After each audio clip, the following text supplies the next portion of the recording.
Hi everyone, welcome back to Ask Amy. I have a question today about love. It's a good question from Jan, and I'm going to get to that in just a second. I just want to mention that next Monday, what's the date going to be? May 21st, I think. There will not be an Ask Amy on that day. I'm going to be traveling in Europe, and I don't know where I'm going to be at this time. So we will we'll put that one on hold, but I'll return in 2 weeks, 2 weeks from today, with another Ask Amy. In the meantime, feel free to send your questions. Send them anytime. I'm just collecting them and going through them, and I have them all queued up.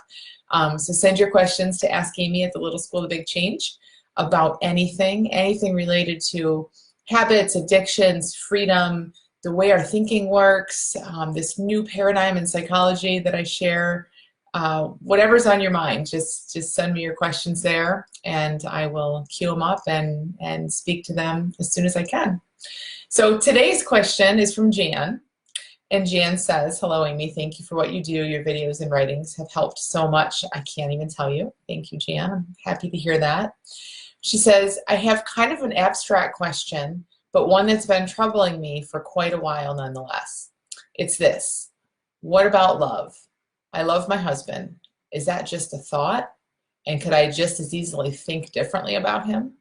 Okay, granted, come the middle of the night and he somehow managed to end up with far more than his half of the duvet while I'm left suddenly shivering, I do sometimes have very evil thoughts toward him.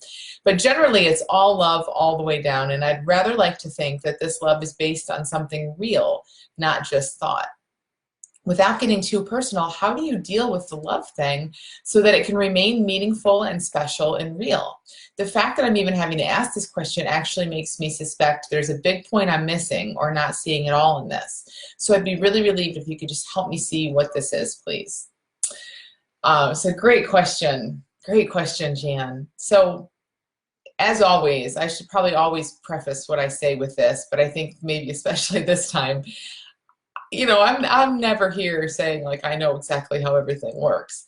I'm just kind of pointing toward this bigger understanding of how human beings work, how human life and human experience works that I've been blessed to see. Not mine. I didn't come up with it. This is nothing original on my part, but I have been really blessed to see something about this that's been extremely helpful, as many of you know, to me, changed my life, and I've seen it help many people. So what I'm going to share about what is love and like what is thought and this kind of stuff, Jan, you know, and everybody, don't take my word for it. Like, kind of look where I'm pointing and see if it resonates with you. And again, that's true of anything I ever share here. Check it against your own common sense and see how it feels for you. And if it doesn't sit well, then don't listen to me. You know, like, you have your own wisdom that is for you, your own common sense and wisdom for you, that is the absolute best guide, and that's for all of us. Far better than what anyone else can point you toward. Far better. And all we teachers, people that study different things and can point you in a direction, that's all we can do is point you in a direction, and then you see what resonates. So here's how I see it. Love is not just a thought. Love, I think, is what's there by default. So I write about home base, or I might say it like who we really are, you know, what's true, what doesn't change, what's stable in life, what's real, all this big class of stuff that's different, very, very different than everything else in life, which is the stuff that does change, which does go up and down, which does move all around. There's like what's real and stable and default and natural and essential. And then there's what's temporary and changing and moving and fleeting and impermanent and all of that good stuff. And to me, love goes in this first camp. So what I see is you know, when people's minds quiet down, when we aren't so caught up in who we are and separation and this and that and all of these different things, something we might call love tends to be there. When you just have that moment with someone where you just catch their eyes, you know, and everything else tends to kind of fall away. And this isn't just with your husband, Jan, or a partner, or I mean, it's anyone. It's a newborn baby. It's a stranger on the street. I hope you've had these moments. I have, where there's just like a second, a split second, where everything else falls away and you just feel like there's a deeper something there. There's something there that, you know, it's just a word, but we might call it love. Like, love seems to be, to me, what's real and true and what's essential and what's there by default. So what you feel for your husband, Jan, I'd say is that, right? It's that coming through you. Now, the way that comes through us, the way we come to have any experience in life, like we human beings, how we come to know something or experience or feel something, is through this bigger power that we sometimes call thought. That doesn't mean it's a thought. So you even say in here, Jan, because I read it a few times to see and just check. And I'm not like the word place. This is not about like the exact words or anything. But you know, when you say, is that just a thought? Like, I love my husband. Is that just a thought? And you say you want it to be something real, not just thought.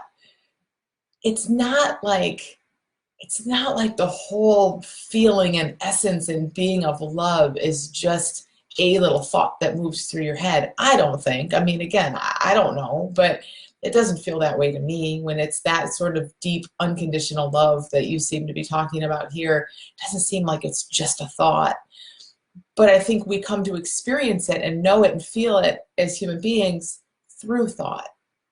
You see that difference? So it's not a thought. It's not that it's made only, like it's only a thought. It's that it's real and it's big and it's deep and we feel it through thought. Case in point, when he steals your covers in the middle of the night, you aren't feeling that. Is it still there? Sure. But there's other thought on top of it, like I'm cold and give me the covers back. So that's how we start to see, like, the love doesn't go away. And we all know that. Anyone listening to that, like, of course, you still love your husband in those moments. You just aren't feeling it. You certainly aren't thinking it in that very moment because there's other stuff coming to us through thought. Not that that stuff is just a thought, but it comes to us via thought.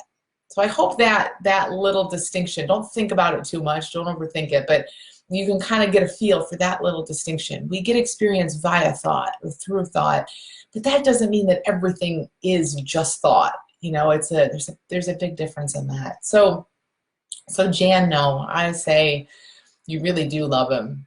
It is something real. It isn't just thought. Can you just change your mind? Can your mind change and you feel differently? In theory, sure. I mean, in real life, sure. I mean, you know that. Like people can be madly in love. We can feel even this deep, unconditional love, and things can shift within us and our thinking and how we're feeling. Even parents with their children, you know, there are lots of parents out there that don't have contact with their children. Does that mean they don't love them? No. But there's stuff that can come up in us, and because we have these experiences through thought or via thought, when stuff comes up, like a lot of pain, a lot of insecurity, sometimes it can feel as like we don't feel that connection anymore. We don't feel those feelings of love. So could that happen with you and your husband? Sure. But it sure doesn't sound like it's about to, and I don't think it's anything you have to ever worry about. And just kind of how I started this, saying, like, just don't take my word for it, for any of us, you know, for anything I say. See what resonates with you. What I love about your question, and you even say it in here, the fact that I'm having to ask this makes me suspect there's some big point I'm missing, or, you know, how can I make this, how can I keep this meaningful and special and real? Well, it already was, until you kind of started thinking, wait a minute, is this just a thought? Wait a minute, I thought this guy, but like I thought I loved him. Now I'm thinking it's just a thought. That's kind of what you want to notice. You know, that's where thought kind of came in, like personal little ego sort of thought, overthinking it kind of came in and just kind of muddied it for you, or made it kind of confusing, or kind of made you question, wait a minute, is this not what I thought it was? And you know by the feeling of that that's what's happening there. That your mind sort of has it, you know, when you say it, there's something, I'm just kind of, the wires are a little crossed in my mind, because all of a sudden what used to feel so meaningful and special doesn't, in this, I mean, not that it doesn't feel that way, but you're questioning it, you're thinking of it. Well, that feeling of, wait, something was amazing and meaningful and special, and now it feels kind of weird, that's always our sign that our mind has it. Again, love is just what's there. It's like the clouds part, the thought clears, and love shines up, because that's just what's always there. So when we aren't feeling it, we're just usually thinking over it in one way or another, not on purpose, but just kind of how it works. So it is meaningful. It is special. He is your guy. It's all good. It's all good, Jan. You don't have to worry about this too much.